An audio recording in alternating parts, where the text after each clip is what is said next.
Solo levelling के पिछले episode में हमने देखा कि जिन्हो ने जिन्वू को अपने साथ मिलकर हंटर टीम बनाने का ऑफर दिया, लेकिन जिन्वू ने उस ऑफर को रिजेक्ट कर दिया था। इसके बाद जिन्वू को अपने सिस्टम में दिए गए मिशन को पूरा करने पर एक रिवॉर्ड मिला, जिसके अंदर उसे एक चाबी मिली और उसे पता चला कि इस किले में जाकर अगर वो यहाँ के मॉन्स्टर को हरा दे तो उसे एलेक्सर ऑफ लाइफ मिल सकता है, जिससे हर एक बीमारी को ठीक किया जा सकता है। और ये जानकर जिन्वू अपनी माँ को बचाने के लिए उस डंजन में गया था, लेकिन वहाँ के गेट कीपर से लड़ने के बाद ही जिन्वू की काफी बुरी हालत हो गई थी और जिन्वू काफी ज्यादा घायल हो गया था। इसी वजह से जिन्वू वहाँ से बाहर निकल आया। अब इस एपिसोड की शुरुआत में हम जिन्वू को देखते हैं जो कि अपनी माँ के पास बैठा हुआ था। जिन्वू सोचता है कि उसे अपनी माँ को ठीक करने के लिए जल्द से जल्द एलेक्सर ऑफ लाइफ बनाना होगा, जिसे बनाने के लिए उसे 3 आइटम्स की जरूरत है जो कि उसे उस किले के अंदर ही मिलेंगे।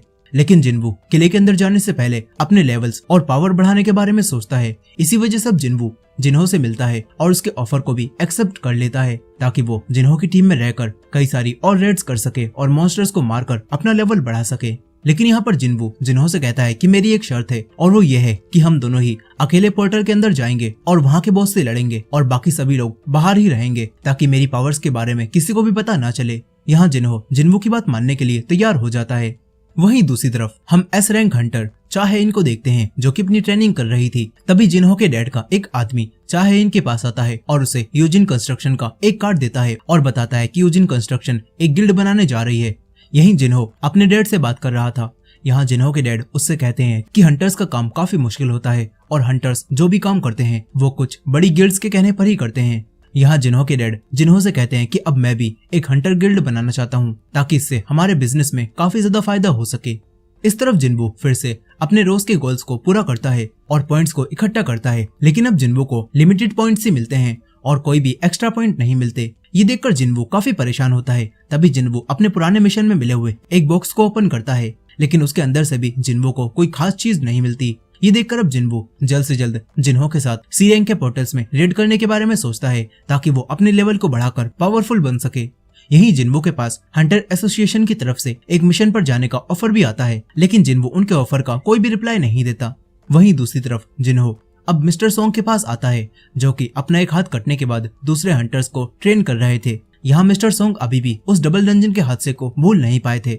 यहाँ मिस्टर सॉन्ग जिन्हो से कहते हैं कि मैं फिर से हंटर का काम करना चाहता हूँ ताकि मैं सोसाइटी के लोगों की मदद कर सकूं। इस तरफ हम मिस्टर किम को भी देखते हैं जो कि उसी डबल डंजन के सर्वाइवर थे और वो अब दोबारा से अपने हंटर के काम को ज्वाइन करने का फैसला करते हैं ताकि वो पैसे कमाकर अपने परिवार को एक अच्छी लाइफ दे सकें। इस तरफ जोई उसी एस रैंक हंटर बेक को अपने पास बुलाता है और बताता है कि यूजिन कंस्ट्रक्शन जल्दी ही अपनी एक गिल्ड बनाने जा रही है। यहाँ जोई बेक से जेजू आइलैंड के बारे में भी कुछ बात करता है।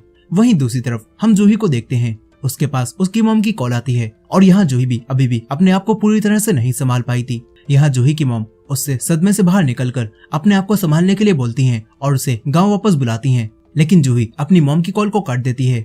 यहाँ अब जूही भी फिर से अपने काम के बारे में सोचने लगती है और तभी उसके पास भी हंटर एसोसिएशन से एक मिशन पर जाने का ऑफर आता है। इस तरफ चाहे चोई के पास आ रही थी, तभी उसे बेक मिलता है। दोनों एस रैंक हंटर्स एक दूसरे की रिस्पेक्ट करते हुए आगे बढ़ जाते हैं। फिर चाहेन चोई को बताती है कि यूजिन कंस्ट्रक्शन की तरफ से आज मुझे एक ऑफर आया था और उन्होंने मुझे अपनी गिल्ड का गिल्ड मास्टर बनाने का ऑफर दिया है, लेकिन मैंने उनके ऑफर को रिजेक्ट कर दिया। यहाँ चाहेन पूछती है कि मैंने यहाँ पर आते समय एस रैंक हंटर बेक को भी देखा, आप उससे क्या बात कर रहे थे? ये सुनकर चोई चाहेन को बताता है कि मैं उससे जेजू आइलैंड के बारे में बात कर रहा था।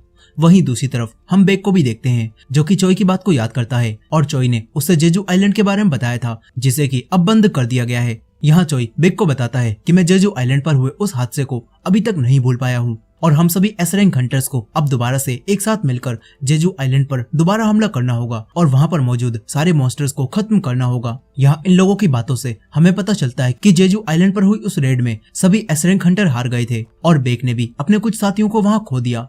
लेकिन अब चोई सभी एस रैंक हंटर को एक साथ मिलाकर दोबारा से जेजू आइलैंड पर हमला करना चाहता है। अब इसके बाद हम एक आदमी को देखते हैं जो कि किसी आदमी से कह रहा था कि उन सभी को मरना ही होगा, प्लीज उन सबको मार दो।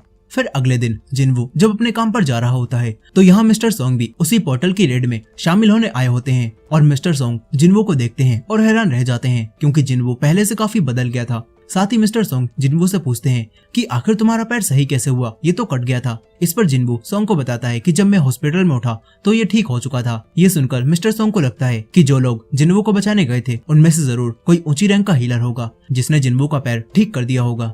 यह अब ये दोनों एक साथ पोर्टल के पास जाने लगते हैं। तभी यहाँ पर इन्हें जूही, किम और एक तीसरा साथी भी मिलता है जो कि इसी रेड पर जाने के लिए आए थे। यहाँ अब वो सभी लोग दोबारा से एक दूसरे को देखते हैं जो कि बहुत मुश्किल से डबल डंजन से बाहर निकले थे। यही जूही जिनवू को इतना बदला हुआ देखकर हैरान रह जाती है। तभी जूही जिनवू को बताती है कि मैं तुमसे मिलने के लिए हॉस्पिटल भी आई थी। यहाँ ये दोनों बात कर ही रहे थे कि तभी यहाँ पर हंटर एसोसिएशन की तरफ से कांग तेसिक आता है और उसके साथ 3 हंटर कैदी भी यहाँ पर आए हुए थे। फिर यहाँ पर एक लेडी जिनवू और बाकी सभी को बताती है कि ये हंटर कैदी आपके साथ ही रेड पर जाएंगे क्योंकि हमारे पास हंटर्स की कमी है, इसी वजह से हमें टीम को पूरा करने के लिए इनकी जरूरत पड़ेगी। मगर ये बात जानकर मिस्टर सोंग को काफी ज्यादा हैरानी होती है और इन कैदियों को देखते ही मिस्टर सोंग को इनके साथ रेड पर जाने से डर लगने लगता है। लेकिन फिर एक लेडी इन्हें बताती है कि हंटर कांग तेशिक बी रैंक के हंटर हैं और अगर ये कैदी कुछ भी करने की कोशिश करेंगे तो हंटर कांग तेशिक इन कैदियों को आराम से संभाल लेंगे। यहाँ उन कैदियों को देखकर जिनवू जूही को इस रेड पर जाने से मना करने लगता है, लेकिन जूही जिनवू को अकेला रेड पर नहीं जाने देना चाहती थी, इसीलिए वो खुद भी उसके साथ जाने का फैसला करती है। फिर इसके बाद मिस्टर सोंग जिनवू से पूछते हैं कि क्या मैं दोबारा से इस रेड का भी लीडर बन सकता हूँ। ये सुनकर जिनवू मिस्टर सोंग को इस रेड का भी लीडर बना देता है और ये देखकर मिस्टर सोंग जिनवू को थैंक्स बोलते हैं और कहते हैं कि उस दिन जो डबल डंजन में हादसा हुआ वो सब मेरी ही गलती थी, क्योंकि उस दिन मैं ही तुम्हारा लीडर था और मैंने अपनी जिम्मेदारी ठीक से नहीं निभाई और वहाँ पर अगर तुम हमारी जान नहीं बचाते तो आज हम जिंदा नहीं होते। यहाँ मिस्टर सोंग जिनवू को उन पर दोबारा से विश्वास करने के लिए थैंक्स बोलते हैं और फिर ये सभी लोग पोर्टल के अंदर जाने लगते हैं और इसी एंडिंग के साथ सोलो लेवलिंग का एपिसोड 8 भी यहीं पर खत्म हो जाता है। सो दोस्तों, ये थी सोलो लेवलिंग के एपिसोड 8 की फुल स्टोरी। आई होप कि आपको ये स्टोरी पसंद आई होगी। वीडियो पसंद आई हो तो वीडियो को लाइक करना मत भूलेगा और हमारे चैनल पर नए हैं तो हमारे चैनल को भी सब्सक्राइब करके बेल नोटिफिकेशन को ऑन कर लीजिएगा। मिलते हैं नेक्स्ट एपिसोड में।